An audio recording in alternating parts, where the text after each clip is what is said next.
Hi friends, good morning. Knowledge today topic వచ్చేసి part 1గా Telangana current affairs.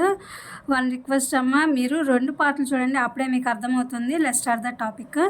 Future సిటీకి మారువేని 600 ఎకరాల్లో నెక్స్ట్ జనరేషన్ ఇండస్ట్రియల్ పార్కును అభివృద్ధి చేయాలన్న వ్యాపార దిగ్గజం ప్రారంభ పెట్టుబడి 1000 కోట్లు, 30,000 మందికి ఉద్యోగ అవకాశాలు. టోక్యోలో సీఎం రేవంత్ రెడ్డి గారి సమక్షంలో సంతకం. జైకాతో సీఎం నేతృత్వంలో ప్రతిపాదన బృందం భేటీ. మెట్రోకు 11,693 కోట్ల రూపాయల రుణం అందించాలని ప్రతిపాదన. పుప్పాలగూడలో ఐటీ హబ్కు 450 ఎకరాల్లో ఏర్పాటు. 5 లక్షల మందికి ఉపాధి. డిప్యూటీ సీఎం భట్టి విక్రమార్క గారి అధ్యక్షతన మంత్రుల భేటీ నిర్ణయం.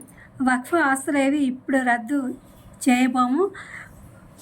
బోర్డుల్లో కొత్త నియామకాలు చేపట్టము. సుప్రీంకోర్టుకు కేంద్రం హామీ. మే 5న తదుపరి విచారణ. నీటిపారుదల శాఖ భారీగా ఖాళీలు. ప్రాజెక్టుల నిర్మాణంతో పాటు నిర్వహణ పైన ప్రభావం చూపే అవకాశం. పెండింగ్లో పదోన్నతుల ప్రక్రియ. అన్నదాతల చెంతకే అధికారులు. కోర్టుల్లో లేని అన్ని రకాల భూ సమస్యల పరిష్కారము. రైతులందరికీ ఈ సేవలు ఉచితము. అసైడ్ భూముల్లో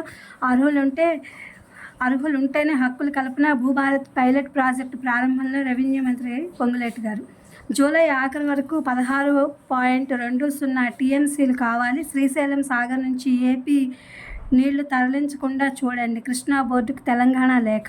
పిటిషన్లపై తేలేదాకా తుది నియామకాలు ఖరారు చేయొద్దు. సర్టిఫికెట్ల పరిశీలన కొనసాగించవచ్చు. గ్రూప్ 1పై టీజీపీఎస్సీకి హైకోర్టు మధ్యంతర ఆదేశాలు. కంప్యూటర్ లాగ్డ్ హిస్టరీ వివరాలు ఇవ్వాలని ఉత్తర్వులు. ఇది ఫ్రెండ్స్ పార్ట్ 1కి సంబంధించి కరెంట్ అఫైర్స్. ఇది కాంపిటేటివ్ ఎగ్జామ్స్కి యూజ్ అవుతున్న వీడియో అప్లోడ్ చేస్తున్నాను. Please my channel like, share, subscribe and comment. Thank you for watching. Thank you for our support.